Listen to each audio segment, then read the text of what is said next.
I have a weak core. I hear it every day. I hear it multiple times a day. The core is blamed for everything.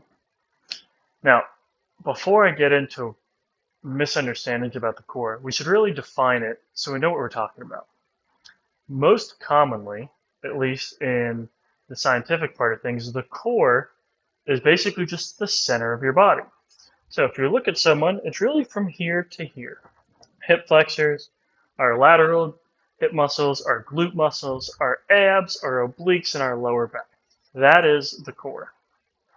Now, what I've realized is most people don't mean the core when they say the core. Most people mean their abs.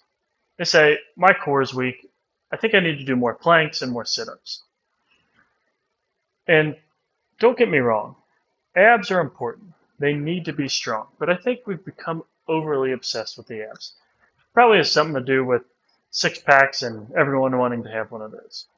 But if we're really talking about a functional strength, we need to, one, address the whole core, and two, the abs are probably one of the smaller parts of that. So if we're talking about a golf swing, as far as generating force, glutes and hip muscles are going to be king. Ground reaction force is the thing that sets you up for club head speed. Your glutes and your hips and your low back are the things that absorb forces when you finish your downswing. Absorbing those forces effectively keeps it from beating up on your joints and causing pain. Now, notice nowhere in there did I talk about the abs. Now, that doesn't mean the abs don't have a place in the golf swing. That's not what I'm saying. The abs do have a place. You really have to have enough strength to maintain your spine angle when you swing. But most of us have that strength already. Or we don't need to train it way more than we train everything else. But it's what so many golfers I run into are focused on. So take a step back and realize that overall strength is what we're going for. You're going to work your core even if you're not doing planks and other things we associate with core exercises, right? If you do a deadlift and you're holding a weight in your hands and you're in the slightly bent over position, let me tell you, your back muscles are working.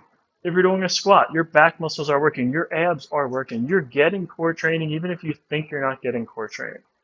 So don't become overly obsessed with your abs or other core muscles for that matter. Develop a well-rounded program.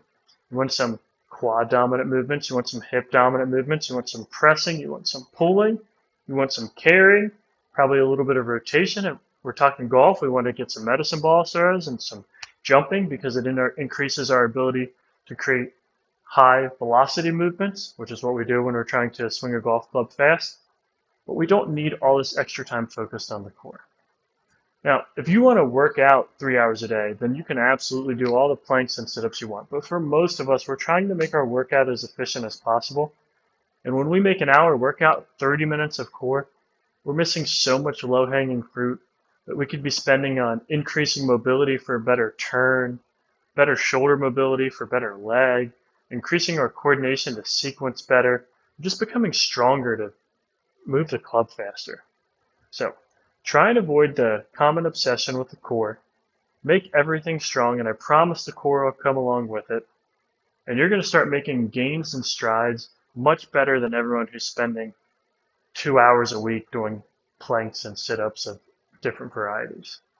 All right, I hope that makes sense to you. As always, if you have any questions, feel free to leave them in the comments below. I'll catch you guys on the next video. Have a great day.